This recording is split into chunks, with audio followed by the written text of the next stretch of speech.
چلیے جی بات کرتے ہیں آج ایک اور ٹاپک پہ کہ جب ہم سیلز کی بات کر رہے ہیں اور سیلنگ اسٹریٹجیز کی بات کر رہے ہیں اور کہہ رہے ہیں کہ کس طریقے سے ایک اچھا سیلز پرسن بنا جا سکتا ہے اور کامیاب ہو سکتے ہیں، اور پروڈکٹ کوئی ایک نہ ہو، کوئی بھی ہو، چاہے وہ ایک آپ کی گفتگو جو ہے وہ کسی سے 1-on-1 بیسس پہ ہو رہی ہو یا اوور دی فون آپ ٹیلی سیلز کر رہے ہو، سب سے زیادہ ضروری جو ہے وہ صحیح الفاظ کا چناؤ ہے، جس کو ہم انگریزی میں کہتے ہیں right word for the right thing اور فار دی رائٹ پرپز۔ تو سب سے زیادہ جو چیز سمجھنے کی وہ یہ ہے کہ words can have an enormous impact on what the way you approach to the things. When you take it to the right way, the right results will come and automatically the thing will be in your favor. یعنی کہ جس وقت آپ الفاظ کا چناؤ صحیح انداز میں کرتے ہیں تو آپ نے عام طور پہ بھی دیکھا ہوگا، اس کی بڑی اچھی ایک مثال یہ ہے کہ ایک چھوٹا بچہ اگر آپ سے کوئی چاکلیٹ مانگنا چاہ رہا ہے تو اس نے بڑے خوبصورت طریقے کو اپنایا ہوا ہوتا ہے، یعنی ایک سیلز پرسن ہمارے اندر اصل میں بچپن سے موجود ہے۔ وہ کیا کرتا ہے کہ وہ اپنے بابا کو، ماما کو یا اپنی بہن کو یا بھائی کو، یا اگر آپ اس کے ٹیچر ہیں کسی بھی رشتے میں، تو اپنی چیز کو مانگنے کے لیے وہ انداز بڑے مختلف کر لیتا ہے۔ میں رو دھو کے مانگنے کی بات نہیں کر رہی، میں اس وقت بات کر رہی ہوں جب وہ بہت مختلف انداز کی شکلیں بنائے گا، الفاظ کا چناؤ کرے گا اور اپنی جو چیز اس کو ضرورت ہے وہ ہنستے ہنستے باتوں میں اپنے بڑوں سے لے ہی لیتا ہے۔ یہی وہ سیلز پرسن ہے جس کی ہمیں تلاش ہے اور ہمیں ضرورت ہے جب ہم کسی بھی ایک اچھے سیلز مین کی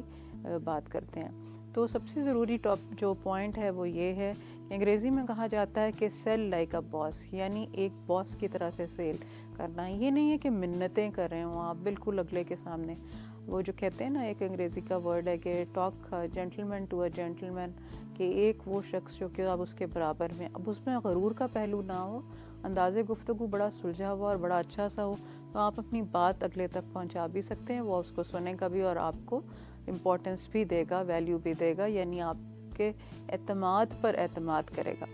تو آج تھوڑی سی وکیبلری کو دیکھ لیتے ہیں، کون سے ایسے الفاظ ہیں جو استعمال کرنے ہیں اور کون سے ایسے الفاظ ہیں جو کہ استعمال نہیں کرنے۔ ہم وہ الفاظ انگریزی اور اردو دونوں میں ہی دیکھیں گے۔ سب سے زیادہ امپورٹنٹ ہے کہ کسی سیلز کے حوالے سے کبھی کانٹریکٹ کا نام استعمال نہ کیا جائے، ہم یوز کریں تو ورڈ کریں ایگریمنٹ کا، اور اسی طرح سے پرابلمز یا مشکلات کے بجائے چیلنجز کا ورڈ یوز کیا جائے۔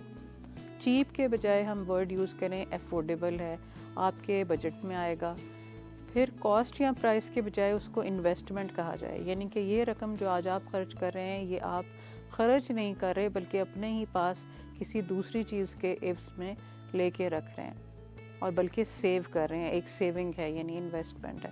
سائن اور سگنیچر کے بجائے ہم اسے اوکے یا اگر آپ اسے اپروو کرتے ہیں کا ورڈ استعمال کریں۔ آبجیکشن کی جگہ ہم یوز کریں آپ کا کوئی کنسرن تو نہیں ہے، کیا اس پہ کوئی آپ کو ایسی سوچ تو نہیں آ رہی کہ آپ سمجھتے ہیں کہ میں آپ کو مزید ایکسپلین کروں اسے۔ پے کے بجائے ٹیک کیئر آف کا ورڈ یوز کیا جائے۔ کسٹمرز کے بجائے کلائنٹس کا ورڈ کا استعمال جو ہے وہ زیادہ بہتر ہے، اور اس کے علاوہ ہم اسے اپنے گیسٹ بھی کہہ سکتے ہیں اگر آپ ایک ہاسپٹیلٹی سیکٹر سے تعلق رکھتے ہیں۔ بائی کی جگہ اون کا ورڈ یوز کرنا، یعنی خریدنے کے بجائے یہ آپ کی اونرشپ ہو جائے گا، یہ آپ اس کے مالک ہو جائیں گے۔ بٹ کے بجائے یعنی کہ لیکن کے بجائے ہم یوز کریں اینڈ کا ورڈ۔ تو یہ جو 4-5 الفاظ میں نے آپ کو بتایا آج کے اس چھوٹے سے بائٹ لرننگ سیشن میں، مجھے امید ہے یہ آپ کو ہیلپ کریں گے، اور پوری توقع کرتی ہوں کہ آپ ان کا استعمال بھی اپنے روزمرہ کے سیلنگ سکلز کو امپروو کرنے کے لیے کر رہے ہوں گے۔